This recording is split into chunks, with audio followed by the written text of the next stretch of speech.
Hello viewers, স্বাগত জানাচ্ছি কথোপকথনের আজকের এপিসোডে। আজকে যে দুজন মানুষ আমার সঙ্গে আড্ডা দিবে তারা আমার ভীষণ প্রাণের মানুষ। প্রাণ বলছি এই কারণে, তারা আসলে প্রাণ। একজনের নাম হচ্ছে প্রাণ রায়, আরেকজনের নাম হচ্ছে শাহনেওয়াজ কাকুলি। তারা আমার কাছে রঙিন মানুষ। তারা তাদের জীবনযাপনে, তাদের কর্মে, তাদের মননে তারা রঙিন থাকতে পছন্দ করে। তারা যুগলবন্দী হয়ে বসবাস করছেন দীর্ঘদিন, এবং সেই দুইজন রঙিন মানুষ আজকে তাদের সঙ্গে দেবো আমি আড্ডা। ডেকে নিচ্ছি শাহনেওয়াজ কাকুলি এবং প্রাণ রায়কে। দাদা আসো। কেমন আছো? অনেকদিন পরে না? ওরে কি আরে, প্লিজ প্লিজ প্লিজ প্লিজ। কেমন আছো তোমরা? হ্যাঁ, ভালো। সময়ের মতো। হ্যাঁ হ্যাঁ, ঠিক ঠিক। যেমন সময় তেমন ভালো। আমি তোমাদেরকে রঙের মানুষ বলি, কারণ তোমাদের না আমার অনেক রঙিন লাগে। হয় না যে সম্পর্কটা না রঙিন, কিরকম কথায় সেই ছোঁয়াটা আছে, তোমাদের জীবনযাপনে সেই ছোঁয়াটা আছে। এত রঙিন থাকো কেমন? রং কই পাবো? অটো অটো রং নিয়ে তো পড়াশোনা করা, সেখানে রংটা পাওয়া যায়। আরেকটা জিনিস হচ্ছে যে রঙের মানুষ ঠিক আছে, তবে রঙিন বিষয়টা হচ্ছে তোমার রং বদলে যায় তো, কালার প্যালেটে যেরকম গ্রেডেশন থাকে না, যে গ্রিনিশ, ব্লুইশ, রেডিশ, তো রংগুলো এখন আসলে গ্রেডে চলে গেছে বয়সের সাথে সাথে। কি বয়স? We are getting age. So রং আছে, রং তুমি এই কথা বলছো। এই যে কিছুদিন আগে, গত পরশুদিন, হ্যাঁ, অপর্ণা সেনের 80 বছর হচ্ছে জন্মদিন পালন হলো। সেটা এখন নিজেকে অনেক তরুণ মনে করে। তুমি কেন নিজেকে এত বুড়ো? না না, তরুণ তো অবশ্যই, কিন্তু অভিজ্ঞতার একটা ব্যাপার আছে না, অভিজ্ঞতার কিন্তু একটা রং আছে, ভীষণ রকম ভাবে সেটা আছে। তো ওই জিনিসটার চেঞ্জ হচ্ছে। বয়সের যেমন একটা রং আছে, সময়ের রং আছে, এখন হচ্ছে অভিজ্ঞতারও একটা রং আছে। হ্যাঁ, কিন্তু সেই রংটা উজ্জ্বল থাকুক, এত তাড়াতাড়ি ফিকে হওয়ার। না না, ফিকে নাই, আমি তোমাকে বলছি যে কালার প্যালেটের যেমন গ্রেডেশন, হ্যাঁ ওই গ্রেডেশনে আগাচ্ছে ওরকম। রং কিন্তু মানুষের বদলায়। তুমি ছোটবেলায় যে রংটা পছন্দ করতে, ঠিক বড়বেলায় কিন্তু থাকে না। যেমন আরেকটা শেড তৈরি হয়। হ্যাঁ, যেমন ছোটবেলার অনেক খাবার আছে যেটা আমি খেতে পারতাম না, বড়বেলায় বেশ মজা লাগে। মানে ছোটবেলায় তো বেগুন ভাজি খেতে পারতাম না, কিন্তু এখন বড়বেলাতে বেগুন ভাজি একটা খুবই মজাদার খাবার, এরকম একটা ব্যাপার না? তো ছোটবেলায় ডিমের কুসুমটা তো খুব প্রিয় ছিল, এখন বড়বেলায় তো কুসুমটা ভালো লাগে। সেইটাই চেঞ্জটা হচ্ছে। তোমারও কি সেম মতামত নাকি? না না, আমার মতামত হচ্ছে আসলে আমরা তো যুগের সাথে সাথে বদলাচ্ছি ঠিকই, আবার চলছিও, কিন্তু আমাদের নিজস্ব একটা স্বকীয়তা আছে যেটা হয়তো অন্যদের থেকে আলাদা, এবং আমরা দুজনের মতো করে থাকতেই বেশি পছন্দ করি, যে কারণে হয়তো উপর থেকে খুব রঙিন মনে হয়। মানে আমাদের লাইফস্টাইল, আমাদের ঘর, আমাদের বাড়ি, আমাদের চলা, আমাদের চিন্তা চেতনা সবকিছু আমাদের মতো করেই, মানে কারো মতো করে হওয়ার চেষ্টা করিনি কখনো, যে কারণে হয়তো একটু আলাদা মনে হয়, একটু রঙিন মনে হয়। কি দারুণ করে বললো না? মানে চরিত্রের একটা রং আছে। হ্যাঁ, না এটা খুবই দরকার। যে হয় না যে যুগল হওয়ার আগে একটা প্রাক শর্ত বা পরবর্তী হচ্ছে সমঝোতা ভীষণ প্রয়োজন। তোমরা দুজনকে রেসপেক্ট করে যেভাবে জীবনযাপনটা করছো, বলছো তোমরা, উনি আলাদা ওনার মতো করে চলছে, তুমি তোমার মতো করে চলছো, কিন্তু কোথায় যেন একটা সুতো আছে, যে সুতোটাকে আমরা রেসপেক্ট করছি, কাজের জায়গা থেকে হোক বা একে অপরের জন্য সহযোগী হয়ে কাজ করছি। এটাও কিন্তু কম না, মানে এটা কিন্তু সকলের মধ্যেই কেমিস্ট্রি তৈরি হয়। না, এটা খুবই ভালো আমাদের দুজনের। যেমন ওর কাছে কালারটা হচ্ছে, কালারের ব্যবহার সর্বত্র থাকতে হয়। যেমন রান্নার ক্ষেত্রেও ওর নির্বাচন হচ্ছে কালারটা কেমন হলো, তারপরে স্বাদের ব্যাপার, আগে দেখতে হবে কালারটা। সবজি রাখতে গেলেও মনে হয় যে এইটার মধ্যে আরেকটু ইয়েলো কিছু দরকার, বা একটু গ্রিনিশ দরকার, বা দেখতে জানি একটু কালারফুল হয়, মানে গ্রিন থাকতে হবে, গ্রিন ফুডগুলো, এবং খাবারের টেস্টটাও ঠিক থাকে। আমি যখন আর্ট ডিরেকশন দিতাম তখন আমি একটা কথা বলতাম যে আর্ট ডিরেকশনটা হচ্ছে খাবারের রং, আর রংটা যদি ভালো হয় তাহলে খাবারটাও ভালো হয়। মানে আর্ট ডিরেকশনটা যদি ভালো হয় তাহলে প্রোডাকশনটাও ভালো হবে। তো খাবারের রংটা আসলে আমার যদি প্রপার বয়েলটা ঠিক থাকে তাহলে তো ওটা টেস্ট থাকবে না, অতি মাত্রায় হয়ে গেল বা বেশি কাঁচা থেকে গেল ভালো করতে তাহলে হয় না, তো কালারটা ঠিক থাকতে হবে। না না আমার মানে এটা সবজি রান্না করা হলো কিন্তু ওইখানে কালার গুলো মানে বেশি সিদ্ধ হয়ে গেল, মানে ক্যাপসিকামের কালারটা মনে হচ্ছে একটু থেতো হয়ে গেল, ফিকে হয়ে গেল, বা খাইতে ইচ্ছে করছে কিন্তু অনেক মজা লাগলো। আচ্ছা, দুইজনেই তোমরা চারুকলার, তো সেই পেশাতে থাকলা না, তুমি চলে আসলা অভিনয়ের জায়গায়, কাকুলিদি চলে গেল হচ্ছে সিনেমা বানানোর ক্ষেত্রে। এইটা কি পূর্ব পরিকল্পিত নাকি না এটা হয়ে গেছে? এটা আসলে একটা সুপ্ত বাসনা তো ছিলই ছোটকাল থেকে। মানে ও যেমন চারুকলায় পড়তে আসলেও ওর মনে হয়েছিল যে ও ফিল্ম বানাতে চায়, আমি যেমন চারুকলাতে ভর্তি হওয়ার আগে থেকেই থিয়েটারে কাজ করি, মানে অভিনয়টা আমার মধ্যে ছিল। আর ফিল্ম মেকার হওয়ার চিন্তাটা ছিল না, কিন্তু চারুকলায় আসার আগে থেকে আর্ট ফিল্মগুলো পছন্দ। মানে এত ছোটবেলায় ওই সময়ে এগুলো তো কেউ পছন্দ করতো না, স্মিতা পাতিল বা নাসিরুদ্দিন শাহর ছবিগুলো তখন আমি দেখতাম, দূরদর্শন টেলিভিশন ছিল মনে আছে তো, রবিবারে হঠাৎ করে এরকম ছবি, তো আমার ওই ধরনের ছবিগুলো দেখতে ভালো লাগতো। তো তারপরে আমাদের গৌতম ঘোষের নাম আমরা জানতাম তখন থেকে, পদ্মা নদীর মাঝি, তখন তো স্কুলে আমরা, তো এই ছবিগুলো বেশ টানতো, এরকম না যে কমার্শিয়াল ছবির প্রতি ভীষণ ভালো লাগা এরকম। পরে যখন এসে ঢাকায় চারুকলায় ভর্তি হওয়া, থিয়েটার বা গুণী লোকদের তো শাহবাগেই ছিল একটা সময়ের, এখনকার শাহবাগ আর তখনকার অনেক পার্থক্য কি হয়ে গেল। তো এই টাইপের দেখতাম। তারপরে তো নাটক দেখতে যেতাম যখন শিল্পকলায়, তো সব গুণী মানুষদেরকে দেখে আসলে ওই আর্ট ফিল্মের ভূতের গল্পটা আবার আলাদা, আশিস খন্দকারকে লাগবে। আচ্ছা আচ্ছা সরি, তোমার কথার মধ্যে ইন্টারাপ্ট করছি। তুমি চারুকলা যখন পড়তে গেলে তার আগে থেকে কি তুমি তাহলে থিয়েটারে যুক্ত ছিলে? তো সেই ক্ষেত্রে তুমি অভিনেতা মানে হয়ে উঠলে কি পড়তে পড়তেই মনে হলো যে আচ্ছা অভিনয়টা করি, কিন্তু অভিনয়টা কখনো পেশা হবে এটা ভাবিনি।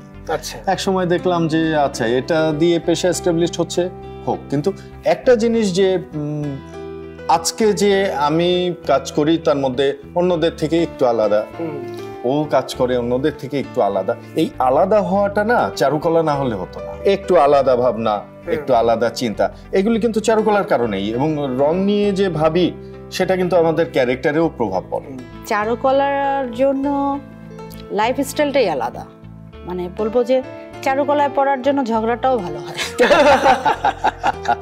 ওটাও একটা রঙিন ঝগড়া। আচ্ছা, তোমরা দুইজনে চারুকলায় সংযুক্ত হলে কিভাবে? আমরা ক্লাসমেট, একই ক্লাসে একই ডিপার্টমেন্টে, আমার টেবিলের সামনে বসে থাকতাম। তুমি সামনে বসতে নাকি দাদা সামনে? না, আমাদের মুখোমুখি টেবিল ছিল, ও আমার সামনে আমি ওর সামনে, দুজনের সামনে বসে। তারপরে তখন থেকে এইরকম জানালা ছিল তো, আমাদের তো টানা জানালা, তো ওই পাশে একজন বসে, এদিকে একজন বসে, তো জানালার লাইটের জন্য ও খুব চালাক, গিয়ে আগে লেফট সাইডের লাইটটা নিয়ে নিয়েছে, আমার হয়তো ডান সাইডের লাইটটা পড়ায়, তুলিটা যখন আমি ধরতাম তখন আমার শ্যাডোটা গিয়ে আগে লেফটের ইয়েটা নিয়ে নিয়েছে। তুমি কি ইচ্ছা করে করতে নাকি না? তুমি কি প্রথম দেখার পরে কি ইমপ্রেস হইলা যে না ওকে? না, আমরা ফ্রেন্ড ছিলাম, চা খেতাম, অনেক খুবই ক্লোজ ফ্রেন্ড ছিলাম, এবং মানে আমরা 4 বান্ধবী আর আমি, আমাদের 5 জনের একটা গ্রুপ ছিল। আমরা একমাত্র ছেলে, এমনও হতো যে আমরা 5 জন একসাথে রিকশায় 5 জনের রিকশা কিভাবে? আমরা মানে 4 বান্ধবী বসলাম, আর রিকশাওয়ালা চাচা উনি ওনার সিটটা ছেড়ে দিয়ে বলছে আপনি এখানে বসেন, আমি বসবো না। না, অদ্ভুত সব, এত লোক তো ছিল না, তখন তো মানে পাতলা ছিল শহরটা, মানে কিছুই না, হয়তো আমরা শিল্পকলায় যাচ্ছি বা এলিফ্যান্ট রোডে যাচ্ছি, তো রিকশায় ওরকম করে চলে যাওয়া যায়, এইটা দারুণ, 5 জনে মিলে রিকশায় যাচ্ছি। আমাদের হাসি খুশি দেখে না অন্যান্য মানুষরাও তখন ওনারাও এনজয় করতো, মানে হাসি মুখ আসলে পৃথিবীতে সবাই জয় করে, পছন্দ করে। মানে ওদের 4 জনের হাসির ব্রেক ছিলাম আমি, মানে কখন থামাতে হবে এক্সট্রিম হয়ে গেলে ওইটা খুবই নৃশংস ভাবে সে থামাতো। কিরকম বলো তো একটু? মানে আমাদের হাসি দেখে ও পালায় চলে যেত লজ্জায়, আর ম্যাক্সিমাম তো গ্যালারিতেই হতো, এক্সিবিশনটা যেহেতু আমাদের কন্টিনিউ দেখতে হতো, ওটা তো আমাদের যেহেতু পার্ট অফ এডুকেশন, তো দেখা যায় আমরা হ হ হ করে হাসতেছি আর ও লজ্জায় আমাদের চারজনকে চিনে না। গ্যালারি তো একটা সাইলেন্ট জোন না, সবাই দেখছে পেইন্টিং, তার মধ্যে হাসি, 5-4টা নারী করে হাসছে। আমরা কেন আমি ওদের সাথে আছি এটা দেখলে তো মানুষই আমাকে, ওদের তো কিছু বলবে না, আমাকে ডেকে নিয়ে বলবে এই আসতেছে, কি ব্যাপার তুমি আসতেছো কেন, তুমি আসতেছো কেন? ওদের পাশ থেকে এমন ভাবে চলে যেতাম আমি ওদের চিনি আবার হাসতাম, এটা দেখেও হাসতাম, মানে আমাদের হাসি কোনোভাবেই থামানো যেত না।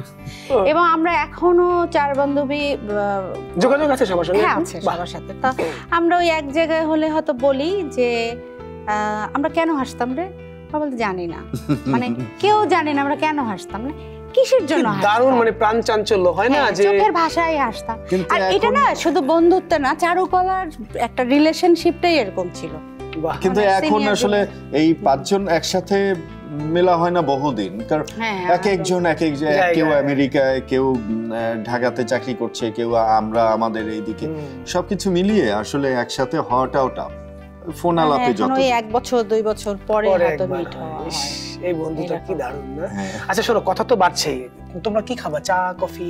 রুটি খাই দুজনেই। ওকে দাঁড়াও, জলটা গরম দিয়ে দিই। এই তোমার এখানে কি চা খেলে আবার টাকা দিতে হয় না?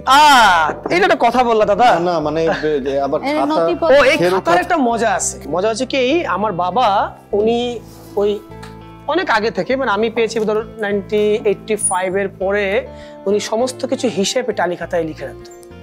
তো তুমি মোটামুটি ওই সময় বাজারের দর কেমন ছিল আর এখনকার বাজারে তুমি এটা ক্লাসিফাই করতে পারো। আমি নিজে মেনটেন করি। এটা হচ্ছে আমার এখানে যারা আসছে, আমার যে বন্ধুরা আসছে, তোমরা আসছো, তোমাদের সম্পর্কে একটু কথা লেখা থাকবে।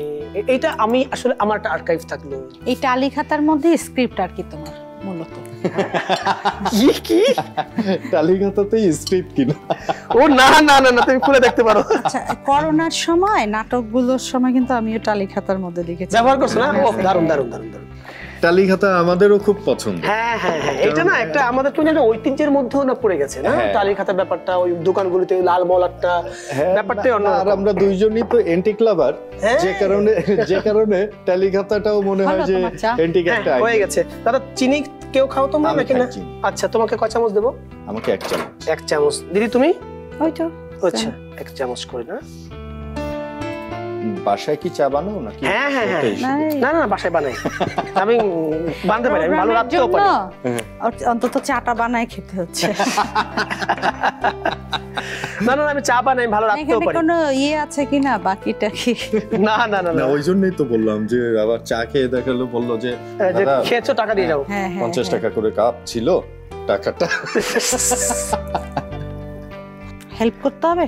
একদমই না, হয়ে গেছে। তো কাকুলি দিদি, তুমি প্রথমে সিনেমা বানানো শুরু করলা।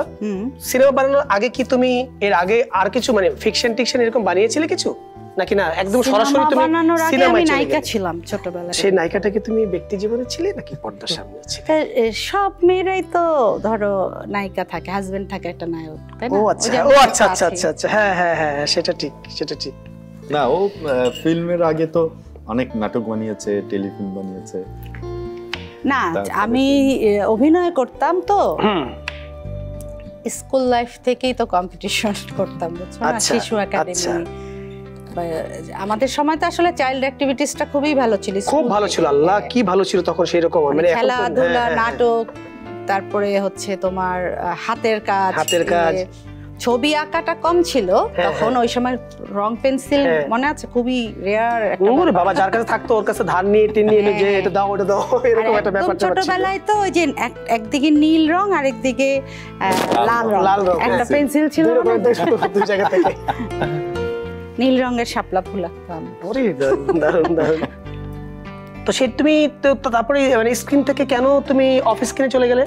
তো তোমাকে আমরা এই যে অভিনেত্রী হিসেবে আর পাইলাম না। এটা আমি বলছি দুষ্টুমি করলাম তোমার সাথে। আমার পড়ালেখার আগে কি হলো, ইন্টার পর্যন্ত তো আমি রংপুরে ছিলাম, তারপর তো চারুকলায় চলে আসলাম না। তো চারুকলা থেকে তো শুরু হয়ে গেল, ধরো প্রথমে তো সিরিয়াস ছাত্রী ছিলাম, চিত্রশিল্পীই হব, এটাই ব্রত আর কি জীবনে। একদম এটা মানে জন্মের পর থেকেই। তারপরে যে কিভাবে ডাইভার্ট হলো, মানে এই গল্পগুলো আসলে এখন আর ভাবি না, পূরণ হয়ে গেছে। না না, তুমি কিন্তু খুব হতাশার কথা বলো। তুমি এত একদম চার্মিং মানুষ, তুমি এরকম হতাশার কথা বললে হয়? শুনো, এখন হচ্ছে কি দেখো তো চারিদিকে এত কথা, এত কথা, কথা কিন্তু বলার চেয়ে শুনতে ভালো লাগে। দি দেখো তো চিনি ঠিক আছে কিনা। ঠিক আছে, বেশি পচা বানাইছি না? আরে না, আমি তো অনেক আনারই ভাবছিলাম, কিন্তু চা দেখে মনে হয়, চা খেয়ে মনে হয়। আচ্ছা, সিনেমার প্রসঙ্গে আসি। তুমি উত্তরের সুর বানালে, ওই ছবিতে তুমি একদম রাষ্ট্রীয় সর্বোচ্চ পুরস্কারটাও নিয়ে নিলে। ওইখানে কি প্রাণদা যুক্ত ছিল? দুনিয়া থেকে যত বড় ডিরেক্টর আসুক, প্রাণ না থাকলে হবে না। মানে প্রাণের সাথে থাকে না, মানে দাম্পত্যের জায়গা থেকে বলতেছি যে থেকে যেতেই হবে, থেকে যেতে হবেই। মানে তখন হিসাবের মধ্যে আসবে যে ওর সাথে তো আমি যদি প্রোডাকশন বানাই, তাহলে তো ওর সাথে আমার মেন্টাল ডিসকাশন গুলো করতে হবে, সেটা অন্য কারোর সাথে আমার মিলবে না। কালার, রং, টেস্ট, কারণ 25-30 বছর ধরে দুজনকে চিনি, মানে কমফোর্ট জোনটা তো তৈরি করা আছে আসলে। হ্যাঁ, মানে ল্যাঙ্গুয়েজটা তো ধরো ফোনে আমি কি জিনিস চাচ্ছি, কোন শেপের চাচ্ছি, কোন কালারের, কোন সাইজ, একটা ওইটা আমি এখন ও বলে দিতে পারবো যে আমার অমুক একটা জিনিস দরকার। তো সেটা ওই টেস্টটা ওর সাথেই তো আমার একদম সিঙ্ক করা, মানে ইশারার ব্যাপারটা ও যা বলতে চায় তার ইশারাটা বুঝো। আমি যদি এখন বলি এই কালারটা লাগবে, এখন ইয়েলো আকার, এখন একজন ব্যবসায়ী ভদ্রলোকের সাথে আমার প্রেম হলো, ওই ব্যাটারে আমার ইয়েলো আকার রং বুঝাতে গেলে আমার বাকি জীবন আবার চারুকলায় বসে পড়ালেখা শুরু করে আবার হাঁটা শুরু করতে হবে। না, আর কি স্ক্রিপ্টটা যখন থেকে তৈরি হয় তখন থেকেই তো কাছাকাছি থাকা হয়, ইনভলভমেন্টটা আছে। ও না বললেও বুঝে যায় যে কি লাগতে পারে বা কি লাগবে। ওই শেয়ারিংটা হয় কি যে আমাদের শুধু শুটিং টাইমে না, আমাদের 24 আওয়ার্স একটা প্রোডাকশনের আগে চলতে থাকে প্ল্যানিংটা। শুয়ে আচ্ছা ওই সিনটাতে তাহলে এরকম করি, কস্টিউমটা আসলে কি চাচ্ছ, কেমন কালার বা ল্যান্ডস্কেপটা আমরা দেখে ফেলতে পারি দুইজন একসাথে। ভিজুয়ালাইজেশনের ক্ষেত্রে যেটা হচ্ছে, আমি তো কি হয়, আমরা তো স্ক্রিপ্টের আগে একটু বর্ণনা লিখতে হয় না, ক্যারেক্টারটা বায়োগ্রাফিটা আমরা লিখে ফেলি আগে। হ্যাঁ, ও নুরুল আলী, উনি নদীর পাড় দিয়ে হাঁটছেন, শীতের সকাল, ভোর, কুয়াশা পড়ছে, কিছু একটা তো আমরা তখন বর্ণনাটা দেই। তো ওই বর্ণনাটার সময় হয় কি, ও যে নদীটা দেখে আমিও সেই নদীটা দেখি, তো একই সাথে দেখা আমি হয়তো এডিটিং এর বা কালার গ্রেডেশনটা এক থাকে, টেকনিক্যাল জায়গাগুলো গিয়ে হয়তো এডিটিং এর লেফট রাইট গ্রামারটা ঠিক থাকে তখন দেখা যাচ্ছে যে ও বলতেছে তুমি কি এরকম, আমি না এরকম একটা গাছ দেখছি, হ্যাঁ আমিও তো এরকম একটা গাছ দেখছি। তখন দুঃখ লাগে ঠিক ওই সময়টা যখন হয় কি ড্রিমের ভিতরে একটা ল্যান্ডস্কেপ থাকে। এখন ওই বাংলাদেশটা তো এখন আর নেই, তারের বাংলাদেশ হয়ে গেছে, টাওয়ারের বাংলাদেশ হয়ে গেছে, বিলবোর্ডের বাংলাদেশ হয়ে গেছে, তখন কি ল্যান্ডস্কেপ খুঁজে পাওয়া যায় না। এই কারণে ধরো তুমি আমাকে বলতেছো যে তুমি এত প্রাণোজ্জ্বল একটা মানুষ, তুমি কেন মানে স্যাডিস হয়ে আছি আমি, আসলে তা না। এটা ধরো অনেক কিছু আছে না, ধরো একটা উপন্যাস পড়তে আমার এখন আর ভালো লাগে না, কষ্ট লাগে। কিরকম হয়, আগে যেমন একটা উপন্যাস পড়লে মনে হতো কি সেটা যদি আমি বানাতে পারতাম, সিনেমা, নাটক, হ্যান ত্যান, হাবিজাবি প্রোডাকশনটা চোখে দেখে ল্যান্ডস্কেপটা। আর এখন মন খারাপ হয় কি সেই জসিমউদ্দিনের বাংলাদেশ তো আর নেই, এই উপন্যাস পড়ে কি হবে, আমার মানে ফ্রাস্ট্রেশন হয়। বুঝতে পেরেছি, মানে তুমি যখন পড়ছো তখন তুমি ভিজুয়ালটাও দেখছো আসলে, কিন্তু এখন তুমি ভিজুয়ালটা দেখতে পাচ্ছ না। যে আমরা কিন্তু ছোটবেলা থেকেই বহুমান বাংলাদেশকে আমরা খুঁজে পাই যে গল্পের ভিতরে, তাদের কিন্তু পোশাক আশাক, খাবার, কথাবার্তা, প্রত্যেকটা জিনিস কিন্তু আমার সংস্কৃতিটাকে বহন করতেছে, প্রত্যেকটা শব্দে শব্দে, ওয়ার্ডে ওয়ার্ডে। আমার কথা হচ্ছে কি, সংস্কৃতি যে ব্যাপারটা, এইটার ফ্যাশনটা চেঞ্জ হতে পারে, কিন্তু সংস্কৃতি 1000 বছরের ধারাবাহিকতা। যে শিল্পটা আমি চর্চা করব, আমার দেশ, আমার জাতি শিল্প চর্চা যখন করবে, ওই চর্চাটাই করবে। আমি ক্রিয়েশনের নামে, নতুনত্বের নামে আমি আবল তাবল বাজাচ্ছি, মানে একটা নতুন তাল দেওয়ার চেষ্টা করছি, আসলে এটা হয় না, ওটা বেতাল হয়ে যায়। হ্যাঁ, সংস্কৃতি তো আমার সংস্কৃতি, আমি ওটা ধারণ করবো। আমি এখন চাইনিজ সংস্কৃতি ধারণ করতে পারবো না, আমি এখন ধরো মানে কি হয় আফ্রিকান সংস্কৃতি আমার না, ঠিক আছে, না ঠিক আছে। তো সেই ধারাবাহিকতাটা মানে খারাপ লাগে। ধর নাটক এখন আমরা বানাই না, কম করি। আগে যে নাটকের সময় কি একটা প্রতিযোগিতা ছিল ডিরেক্টরের, কিরকম প্রতিযোগিতা ছিল?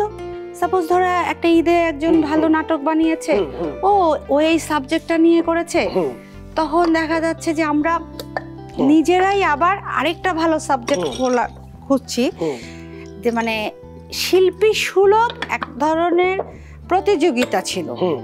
এখন কিন্তু ওই প্রতিযোগিতাটা নেই।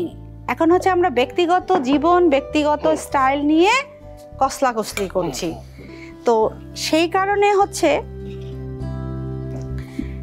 মানে শিল্প চর্চার জায়গাটা আর আসলে ওইভাবে মানে আমি মন দিতে পারছি না। মানে একটা উপন্যাস পড়বো মানে কি হবে পড়ে, এরকম। তোমার এই ধারাবাহিকতায় মানে আমার একটা জিনিস খুব মনে পড়লো, এখন কেমন একটা ভিউ বাণিজ্য। তুমি যেটা বললে না যে আমরা সংস্কৃতির যে ধারাবাহিকতা ওইটাকে না চেঞ্জ করে নতুন একটা কিছু দাঁড় করলে সেটা আসলে ওইটা হয়ে উঠবে না। কথাটা কিন্তু সত্য, কারণ একটা সংস্কৃতি কিন্তু ঠাস করে কালকেই তৈরি হয় না, এটা ধারাবাহিকতা লাগে। এখন কেন একটা ভালো নাটক কেন দর্শক দেখতে পারে? তার মানে কি নাটকটা ভালো না? তাহলে নাটক আমি ওটা ভালো মন্দের মানদণ্ডটা আমি কিভাবে কোন প্যারামিটারে হিসাব করবো? আমি কনফিউজড। আমার কাছে মনে হলো এই প্রোগ্রামটা ভালো হলো, কিন্তু কই এটা তো ভিউ হয়নি, তার মানে এই প্রোগ্রামটা ভালো হয়নি। না, এটা একদমই ওই যে ভিউ দিয়ে বিচার করলে হবে না। আমি বলতেছি কি, সংস্কৃতি চর্চাটা হচ্ছে একদম হাজার বছরের একটা পরম্পরা ধরে আসতে হবে। ধরো আমি যদি আমার বাংলাদেশের বিশেষ দিনগুলো ধরে পয়লা বৈশাখ ধরতে পারি, বা আমাদের স্বাধীনতাকে কেন্দ্র করে আমাদের যেই ডেটগুলো আছে, ভিক্টোরি ডে বা ইন্ডিপেন্ডেন্ট ডে, এই দিনগুলো বিশেষ দিন, রবীন্দ্র জয়ন্তী আছে, নজরুল জয়ন্তী আছে, বা আমাদের লালন আছে, আমাদের পল্লী গান আছে, ভাওয়াইয়া আছে, এরকম করে আমাদের যেই জিনিসগুলো আছে সেই জিনিসগুলোকে যদি আমি সংস্কৃতিটা আমি যদি চর্চা করি, আমার ভাওয়াইয়াটা আমার থাকতেই হবে, আমার পল্লী, আমার জসীমউদ্দিন, আমার অমুক, আমার এগুলো থাকতেই হবে। যদি আমাদের সবার মাথায় এটা থাকে, সেইটাকে ধরো আর্টিস্ট বদলে যেতে পারে অভিনয়ের জন্য, সিনেমা হতে পারে, নাটক হতে পারে, শিল্পকলায় গান বাজতে পারে, কিন্তু জসীমউদ্দিন তো বদলাবে না। তুমি মেহেদীর ছোটবেলায় 16 বছর বয়সে এক ধরনের শার্টের ডিজাইন পরেছিলে, এখন 2025 সালে এসে ওই ডিজাইনটা চেঞ্জ হয়ে গেছে, তুমি মেহেদী তো ঠিকই আছে, ফ্যাশনটা বদলাইতে পারি আমরা। হ্যাঁ ঠিক আছে, আমার জসীমউদ্দিন থাকতে পারে, জসীমউদ্দিন আমার থাকবে, আমার লালন থাকবে, ফ্যাশনটা বদলে মানে প্ল্যাটফর্ম ঠিক থাকবে, আমার হয়তো মানে আমার স্কাল্পচার চেঞ্জ হতে পারে, আমার ডিজাইন চেঞ্জ হতে পারে, কিন্তু আমার মাটি তো আর ওই জায়গায় পাল্টাই ফেলতে পারছে না। তা আমাদের ক্রিয়েটিভিটি করতে যে কি করতেছে আসলে না আমি ক্লিয়ার না। আমরা আদৌ কি জেনে বুঝে করছি কিনা আমি ক্লিয়ার না। হয় না যে আমরা জোয়ারে বিশ্বাস করি, ঠিক আছে, কিন্তু এটা সুস্থ জোয়ার, সুস্থ ধারা। তাতে করে হবে কি, বংশ পরম্পরায় হোক বা জেনারেশন পরম্পরায় হোক, জিনিসটাকে ক্যারি করা যায় যে আমি তো আমার পেছনের মানুষগুলোকে ভুলে যে নতুন কিছু তৈরি করে ফেলবো, আমি তো ওরকম কিছু না, হয় না। আমার কাছে মনে হয় কি যে আমরা সবকিছুই তো সহজ করে পেতে চাই, মানে সবকিছু কি পরিবর্তনশীল? সম্পর্ক পরিবর্তনশীল না, কোনো কিছুই পরিবর্তনশীল। তাহলে আমরা কেন এটা পিছনে হাপিত্তিশ করছি? আমরা মানে পরিবর্তনশীল না, কিন্তু এক ধরনের চেঞ্জ তো আসেই। সেটা তো আমরা মেনে নিচ্ছি। আসছে হচ্ছে আমরা খুব সহজে খুব অল্পতে পেতে চাই, ভিউজের কাছে এই ভালো কাজগুলি হেরে যাচ্ছে। এটা স্বাভাবিক, কারণ হচ্ছে এই ভিউজটা কিসের উপর ডিপেন্ড করে, কতজন দেখছে, এবং সেই দেখাটা কি হয় মোবাইলে, নয় ল্যাপটপে, নয় কম্পিউটারে। এর বাইরে কি দেখার কোনো যন্ত্র নেই? আছে, এবং আরো মানুষ দেখছে, তাদের ভিউজটা কাউন্ট হচ্ছে না। যে কারণে হয় কি যে আমাদের রিসার্চটা এত কম যে আসলে কি দেখতে চাচ্ছে মানে ওভারঅল জনগণ, সেটা আমরা ভাবছি না। আমরা যেটা মোবাইলে আমার হিসাব আসছে, আমি এই হিসাবটাকেই পারফেক্ট হিসাব মনে করছি।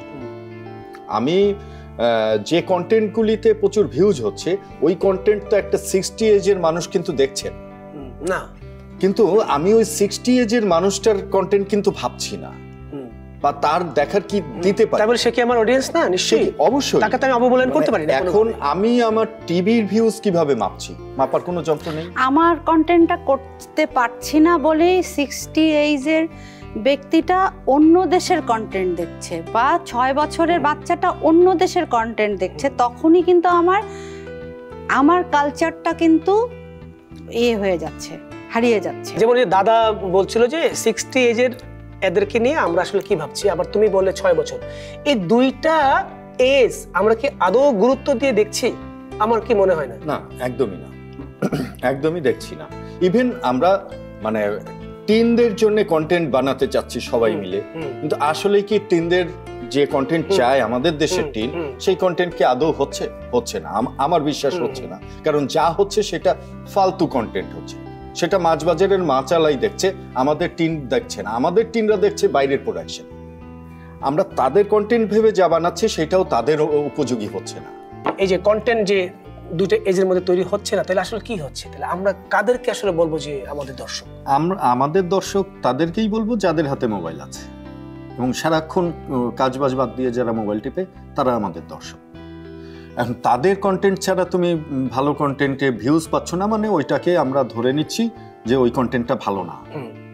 কারণ আমার মনে হয় কি যে এতগুলি চ্যানেল, আমরা তো ডিফারেন্ট প্রোডাকশন পাওয়ার কথা, কম্পিটিশন পাওয়ার কথা, একটার থেকে আরেকটা ভালো হওয়ার কথা, কিন্তু তা তো হচ্ছে না। সবাই ভাবছে যে তুমি এই প্রোডাকশনটা করলে এতে অনেক ভিউজ আসছে, আমাকে আমার ভালো প্রোডাকশন থাকলেও সেটা বন্ধ করে দিয়ে তোমার মতো একটা খারাপ প্রোডাকশন আমাকে করতে হবে, কারণ আমার ওই ভিউজটা দরকার। রাইট। কিন্তু একটা জিনিস তো আমাদের মাথায় রাখতে হবে যে আমাদের সামাজিক দায়বদ্ধতা বলেও একটা কথা আছে। আমি একটা আর্টিস্ট, আমি রাস্তায় নেমে যা ইচ্ছা তাই করতে পারি না।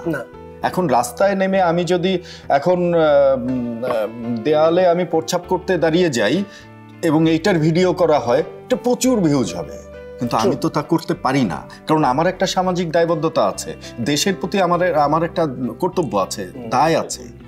ওই জায়গা থেকে আমরা আসলে মনে হয় যে বের হয়ে যাচ্ছি, আমরা শুধু ব্যবসাটাকেই মাথায় নিচ্ছি। যে কারণে হয় কি যে আমরা ভালো প্রোডাকশন বা এই প্রোডাকশনটা 10 বছর পরে গিয়ে একটা জেনারেশন দেখবে, সেটা আমরা মনে করছি না কখনোই। মানে আমাদের দূরদর্শের জায়গাটা কমে আসতেছে ক্রমান্বয়ে। কমে আসতেছে না, না নেই, কমে এসছে। নাই বলছো? আচ্ছা, নাই। কারণ আমি বলি, আমিও তো রিল দেখি।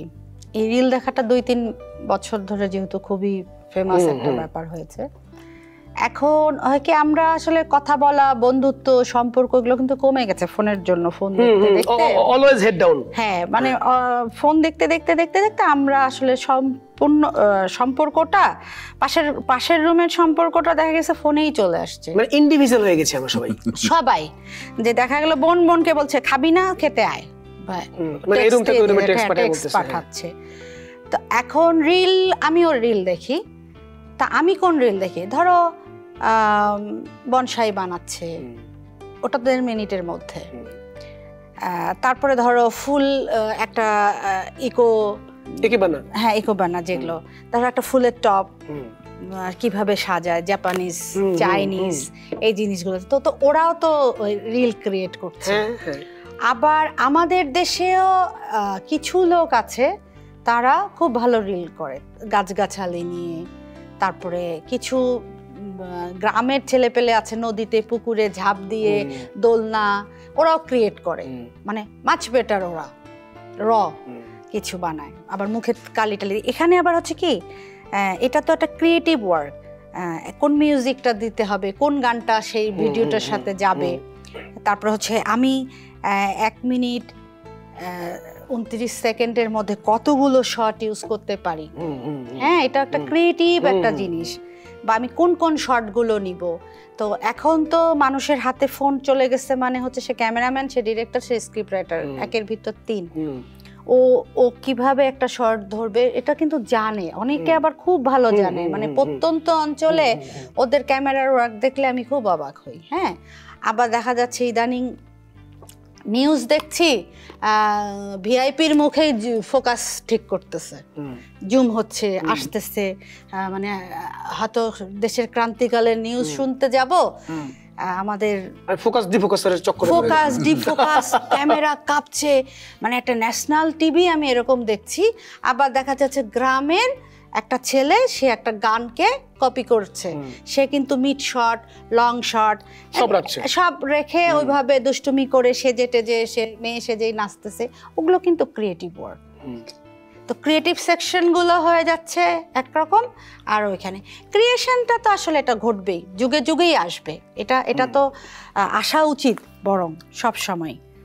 এখন আমাদের কন্টেন্ট গুলো হচ্ছে কি আমাদের মতো না, মানে ফাইজলামির তো লিমিট থাকে একটা। ওই যে 60 বছরের ভদ্রলোক কি দেখবেন বা 6 বছরের শিশু কি দেখবেন, যখন আমার দেশের জিনিস পায় না তখন হচ্ছে সে চলে যাবে, সে হয়তো ক্রিসমাস ট্রি কিভাবে সাজায় ওই বাচ্চাটা, ওই এত সুন্দর পিং পং পং এরকম একটা মিউজিক দিয়েছে, ওকে ওটা অ্যাট্রাক্ট করছে, ছোট্ট বাচ্চাটা ওইটাই দেখতেছে, এখনও চিন্তা করতেছে যে স্টার বা ঝাউগা আছে এই জিনিসগুলোই লাগবে।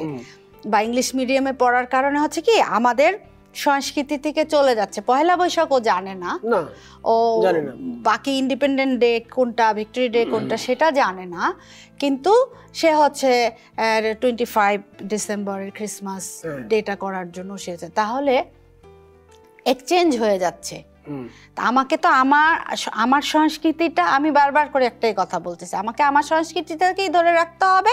টেকনিক্যালি আমরা চেঞ্জ হব, সময়ের সাথে সাথে চেঞ্জ হব।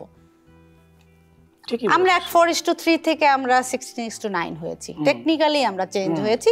তখন আমাদের ক্যামেরার ফ্রেমগুলো একরকম ছিল, হেডরুমটা বেশ বড় ছিল, এখন আমরা হচ্ছে হরিজন্টালি জিনিসগুলো চলে গেছে। তো এটা হচ্ছে আমরা ফ্যাশনটা চেঞ্জ করব, আমরা ডেভেলপড হব, টেকনিক্যালি রিচ হব, বাট সংস্কৃতি থেকেই যাবে। আমার বাপ দাদা যা তাই থেকে যাবে। আমি তো এখন হঠাৎ করে ইউরোপিয়ান না হতে পারি না, এটা হয় না। ধরো মাঝে মাঝে একটা দুইটা গান, আমি গানের কথাটা মনে পড়লো বলে গান প্রসঙ্গটা আনলাম। ধরো ও সারা জীবনে গান গাইছে হয়তো একটা, সে আদৌ কি সেই গানের তালিম নিয়ে গেছে কিনা, গাইলো, গানটা হিট হইলো, মিলিয়ন ভিউ। আবার সেখানে আমি এটা নাম ধরে বলতে চাই, জেমস ভাইয়ের মতন এত বড় একজন রক স্টার, তার গানের ভিউ তো আসলে মিলিয়ন ছাড়াচ্ছে না। তার মানে কি জেমস ভাই আর্টিস্ট না? ধরো ভিউজ দিয়ে যদি নির্বাচন করো সেই ক্ষেত্রে মনে হবে যে জেমস ভাই আসলেই কোনো শিল্পী না। এখন যদি সেই হিসাবে কিন্তু তাহলে কি আমরা কি করব? এখন যদি বইমেলাতে দেখো, বইমেলাতে রবীন্দ্রনাথের বইয়ের কাটতি একদমই নেই না। তার মানে কি রবীন্দ্রনাথ আসলেই কোনো রাইটার না? কাটতি দিয়ে যদি বিচার করি তাহলে তো হবে না। বা আমাদের, ও যেটা বলছিল যে আমাদের কালচারটাকে তো আমাদের বাঁচিয়ে রাখতে হবে, এই প্রচেষ্টাটা তো থাকতে হবে। যারা এই দায়িত্বগুলি নিয়েছেন তাদের দায়িত্বটা আসলে প্রপার নেওয়া উচিত। যে যেমন আমাদের প্রতিটা টিভি চ্যানেল, ওনাদেরও কিন্তু একটা দায়বদ্ধতা থেকেই এটা করা উচিত, আমাদের কালচারটাকে বাঁচিয়ে রেখে প্রোডাকশন করা উচিত। যে 10টা প্রোডাকশন করলে 10টাই একই রকম হবে।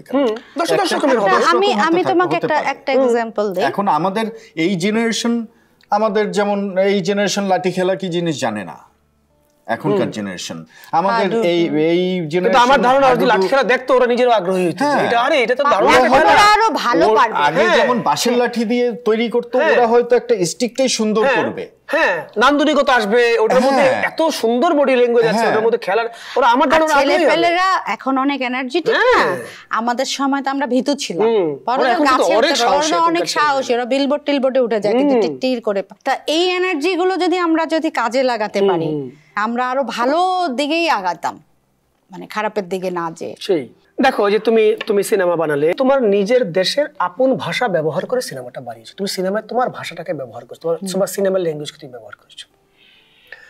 তো আমার তো এই ছবি মার্কেট পাচ্ছে না। হ্যাঁ, এই ছবি দিয়ে তুমি কয় টাকা আর্ন করছো? তুমি কি গাড়ি কিনতে পারছো এই ছবি রিলিজ দেওয়ার পরে, বা তুমি একটা বাড়ি বানাতে পেরেছো, বা তুমি কোথায় একটা মূল্যায়ন পেয়েছো? যারা মূল্যায়ন করতে জানে বলে তোমাকে মনে করেছে যে এই ছবিটি যিনি বানিয়েছেন তাকে আমার মূল্যায়ন করা, সেই জায়গা থেকে তোমাকে একটা রাষ্ট্রীয় মূল্যায়ন করা হয়েছে। মাস পিপল যদি আমরা চিন্তা করি সেই জায়গাতে ছবিটা কতটা ব্যবসা সফল ছবি, তাই বলে কি আমি ব্যবসার মাপকাঠিতে একটা ছবিকে মাপবো, সেটা ব্যবসা সফল হলো না বলে সেটাকে আমি ছবি বলে কাউন্ট করছি না? বিষয়টা তো এরকম না। ব্যবসা সফল অনেক ছবি আছে, ধরো ওগুলো অফ ট্র্যাকের ছবি, আমাদেরগুলো ট্র্যাকের ছবি। হ্যাঁ, তো ওই ছবিগুলোর নাম কিন্তু আমরা বলতে, আমরা কিন্তু সুপারস্টার আমাদের সাকিব খান, সাকিব খান সুপারস্টার, সাকিব খানকে চিনি, সাকিব খানের অনেক ছবির নাম বলতে পারবো না। সাকিব আর অপু তো অনেক ছবি করছে, আমি বলতেই পারবো না। না পারবো না। তুমি পারবা? না পারবো না, মানে আমার ব্যর্থতা যে আমি পারবো না, আমি অত, আমি আমাকে জিজ্ঞেস করলে আমি তো 5-6টা নাম বলতে পারবো। তো এখন হচ্ছে কি ওই যে, কিন্তু দেখো যে ছবিগুলো মানে যেটা অফ ট্র্যাক বলতেছে, মানে ট্র্যাকের ছবি যেগুলো, সেই ট্র্যাকের ছবিগুলো বলতে পারবো, কিন্তু কোন ছবিটা আসলো ওটা কিন্তু একটা দর্শক দেখুক আর না দেখুক, ওই ছবিটা যদি ভালো হয় ওটার কিন্তু একটা আওয়াজ থাকে। এখন ধরো তুমি ওই হুমায়ুন ফরিদির সময় দহন একদমই কমার্শিয়াল ধারার বাহিরে গিয়ে একটা ছবি, ওই ছবি তখন 6-7 পড়ি আমি আর আমার ভাই মিলে দেখতে গেলাম, হ্যাঁ গিয়ে ওই ছবি দেখলাম, বুঝি না হলের মধ্যে, তারপরে বের হয়ে দুইজনই ছোট মানুষ, আবার বলতেছি ছবিটা অন্যরকম না, কেমন মানে ওই যে নাচ নাই গান নাই কি নাই, কিন্তু দুটা আমরা দুই ভাই বোন বসে দেখলাম ছবিটা, অথচ কিন্তু আমাদেরকে টেনেছিল ওই সময়টা। ছবিটার একটা সম্মোহনী শক্তি আছে এই ধরনের নিজস্ব গল্পগুলোর। তা আমরা এরকম ধরো ওই যে 100 ফিল্ম আছে, কিন্তু একটা লিস্ট আছে না যে বাংলাদেশের কালজয়ী সিনেমার, হ্যাঁ মুখোশ থেকে সূর্য দিগল বাড়ি, সে পুরোনো ছবি বলো, জীবন থেকে নেয়া, সিটকিনি, উত্তরের সুর, তারপরে হচ্ছে মৃত্তিকা মায়া বা যেটাই হোক না কেন, হ্যাঁ এই ছবিগুলো কিন্তু নাম কিন্তু বলতে পারে মানুষ। তুমি ধরো আজকে কাজী নজরুল ইসলামের হাতে লেখা একটা পেজ পেলা, এই পেজটা মিউজিয়ামে থাকবে, এই পেজটা তুমি রাস্তায় ছুঁড়ে ফেলে দাও, এটা কারো দরকারই নেই, কিন্তু ওই পেজটাকে সংরক্ষণ করার জন্য প্রতি বছর অনেক টাকা দিয়ে মিউজিয়ামে রাখা হয়। কারণ এই পেজটার ভ্যালু হয়তো তোমার এই 18 কোটি জনগণ ওই পেজটার ভ্যালু বুঝবে না, বুঝবে হয়তো তোমার 1 লাখ জনগণ, কিন্তু ওই ভ্যালুটা এমন ভ্যালু যে ভ্যালুটা 1 ভরি গোল্ডের চেয়েও অনেক বেশি। অনেক অনেক অনেক। তোমার আছে সিনেমার পরবর্তী কার্যক্রম কি? একটা ফিল্ম করেছে, শুট শেষ, এডিটও শেষ, এটা একটু অল্প কিছুর জন্য আসলে ওটা আটকে আছে, ওটা রিলিজ হবে রিসেন্টলি, ফ্রম বাংলাদেশ, সাম্প্রদায়িক সম্প্রীতির উপরে গল্প। বাহ। 71-এর প্রেক্ষাপটে সাম্প্রদায়িক সম্প্রীতি, বাহ খুব চমৎকার সাবজেক্ট, যে সাবজেক্টটা নিয়ে আসলে এখনো কাজ হয়নি, এবং এখনকার প্রেক্ষাপটে আমার মনে হয় যে খুবই প্রাসঙ্গিক, খুবই প্রাসঙ্গিক, এবং যে কারণে আমরা খুবই ট্রাই করছি যতটা তাড়াতাড়ি সম্ভব ছবিটাকে মুক্ত করে দেওয়ার। বাহ। এখন আমাদের একটু আসলে নির্বাচনের আগে মানে আনস্টেবল তো সবকিছু, একটু স্টেবল হলে আসলে তখন মানে ভাবা যাবে না, কিন্তু আমার কাছে মনে হয় যে ছবিটার সাবজেক্ট এমন যেটা এই মুহূর্তে আসলে কিন্তু মানে এখন কিন্তু এই মুহূর্তে যেটা নিয়ে আমরা কথা বলছি অনেক বেশি, সেই সময়েরই একদম এটা। বরং 71টাকে দেখা উচিত নতুন প্রজন্মের। না 71কে আমরা দেখেছি বা জেনেছি একভাবে, কিন্তু এর মধ্যেও যে অনেক গল্প, অনেক গল্প মানে তো শুধু যুদ্ধ না, এখানে অনেক কিছু ব্যাপার আছে সেই মানে, এবং মানে ওই সময়ে হিন্দু মুসলিম বিভেদ দেখেছি, কিন্তু সাম্প্রদায়িক সম্প্রীতিরও যে একটা সুন্দর উদাহরণ ছিল সেটা আমরা এখনো দেখিনি, কিন্তু এই সাবজেক্টটা নিয়েই ও কাজ করেছে, যেটা এবং কাজটাও চমৎকার হয়েছে। এডিট শেষ, এখন মুক্তির অপেক্ষা। সবই শেষ, মানে জাস্ট নিতে হবে, ডিসিপি গুলো টেকনিক্যাল জায়গায় কাজগুলো করতে হবে। এই দাদা তুমি এর মধ্যে তো অনেকগুলো সিনেমা করে ফেললা, সামনে আর কি সিনেমা করছো, মানে কোন কাজটা আমরা দেখতে পাবো পরবর্তীতে? সামনে মানে রিলিজ হবে তিনটা ছবি, যে 3টার কাজ শেষ করেছি। রিসেন্ট করলাম হচ্ছে বেহুলা নাচারি, আচ্ছা এটা কাজ শেষ করে আসলাম টাঙ্গাইলে মাত্র, এটাও একটা ফোক কন্টেন্টের গল্প। তার আগে বকুল কথা নামে একটা ফিল্ম শেষ করেছি, তার আগে অনাবৃত নামে একটা ছবি শেষ করেছি, এগুলি আসবে সামনে। তুমি কি একেবারে এখন সিনেমাতে ব্যস্ত হয়ে গেলে? মানে নাটকে তোমাকে কিন্তু আগের মতো আর পাওয়া যায় না। আগের মতো পাওয়া যায়, এখন সিরিয়ালগুলি করছি, ফিল্ম করছি। বাহ। ফিল্মের ক্ষেত্রে ওকে আমি যেমন বলেছি যে আসলে নাটক ও 1 লাখ নাটক করলেও এটা মনে থাকবে না, আর ফিল্ম হয় কি যেই থেকে যায়, এবং ফিল্মটা ওই ক্যারেক্টার। আমি সেদিন দেখছিলাম সিটকিনি ছবিটা, হঠাৎ করে আওয়াল ভাইয়ের সাথে তো অনেকবার দেখা হতো, তো আমি বললাম যে ছবিটা দেখি, এখন দেখলাম যে নেটে পাওয়া যাচ্ছে, অনেক থিয়েটার আর্টিস্ট, মানে তখন পুরোনো আর্টিস্টদের দেখতে কিন্তু ভালো লাগে। তারপরে ল্যান্ডস্কে দেখলাম পঞ্চগড় স্টেশনে করা কিছু জিনিস অনেক সময় থাকে যে কম বেশি মনে হয়, ওইটা বাদ দিয়েও তো যখন পুরোটা মিলে একটা ছবি দেখা হয় না, ওটা কিন্তু ভালো লাগে, যত খারাপ ছবি হোক না কেন ওই ছবিটা কিন্তু ভালো লাগে। একদমই একদমই, হ্যাঁ। আমরা দেখো আলাপ আমাদের তো মানে শেষ হবে না, বলতে থাকবে আমাকে, কিন্তু সময়ের ঘন্টা বেজে গেছে। এই পর্যায়ে বিদায় নিচ্ছি, দেখা হবে আবার নতুন কোনো পর্বে আমার নতুন কোনো বন্ধুদের সঙ্গে। সেই পর্যন্ত আপনারা ভালো থাকুন, সুস্থ থাকুন, সুন্দর থাকুন, দেশকে ভালোবাসুন, নিজেকে যত্নে রাখুন।